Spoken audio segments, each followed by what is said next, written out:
नमस्ते। मैं रामकृष्ण चेन्नई में रहता हूं। वर्ष 2000 में मैं स्वयं को खो चुका था। मेरे स्वधर्म के बारे में, मेरे जीवन का लक्ष्य क्या है, इस विषय में मैं दुविधाग्रस्त था। कुछ स्पष्ट दिशा जाने बिना मैं लघु उद्योग कार्यालय में गया। जाते समय मेरे सामने क्या आने वाला है ये जाने बिना सहज ही LIC एजेंट के पद के लिए मैंने मेरा बायोडाटा भेज दिया। ऑफिस में 108 प्रकार के विकल्प और उनकी आर्थिक आवश्यकताएं देखकर मैं अभिभूत हो गया। मुझे कुछ भी समझ में नहीं आया। निराश होकर मुझे उनका दिव्य मार्गदर्शन मिलने के लिए मैंने मेरे प्रिय अम्मा भगवान का सहारा लिया। शीघ्र ही मेरे प्रिय अंतर्यामी अम्मा भगवान ने मुझे याद दिलाया कि उन्होंने पहले से ही मुझे मार्ग दिखाया था। 3 दिन बाद मुझे LIC एजेंट पद के लिए नियुक्ति पत्र आ गया। इस नौकरी ने मेरी कड़ी मेहनत का फल मिलने हेतु स्पष्टता और स्वतंत्रता दी।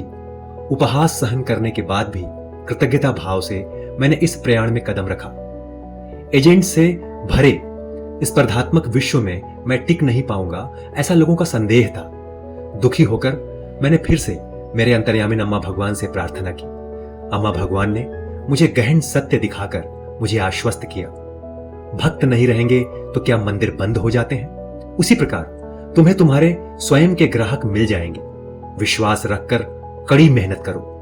उनके शब्दों ने मुझे दृढ़ता से काम करने की शक्ति दी। कुछ समय पश्चात केवल LIC एजेंट से मैं post office, United India, HDFC तथा अन्य संस्थाओं का एजेंट बन गया। हर कदम उनके दिव्य अनुग्रह का साक्षी था। पहले रहने के लिए हमें अच्छा घर नहीं था, लेकिन अम्मा भगवान ने नौकरी दी, इसलिए अन्य मूल्यवान जायदाद के अलावा मैं अपना स्वयं का घर खरीद सका। मैंने जब अपना प्रयाण शुरू किया तब दीप पूजा और कलश पूजा करने वाला मैं सामान्य भक्त था। श्री अम्मा भगवान की कृपा से आज मुझे डायमंड सदस्य बनने का आशीर्वाद मिला है। मेरा व मेरे परिवार का जीवन परिवर्तित हुआ। मेरे मार्ग में हर कदम मुझे मार्गदर्शन करके उन्होंने हमें बिना शर्त प्रेम और आशीर्वाद दिए। उनके इस अपार अनुग्रह के लिए मैं उनका सदैव आभारी हूं। मेरे स्वधर्म की खोज करने में मुझे मार्गदर्शन करने के लिए, मेरा शाश्वत प्रकाश बनने के लिए धन्यवाद अम्मा भगवान।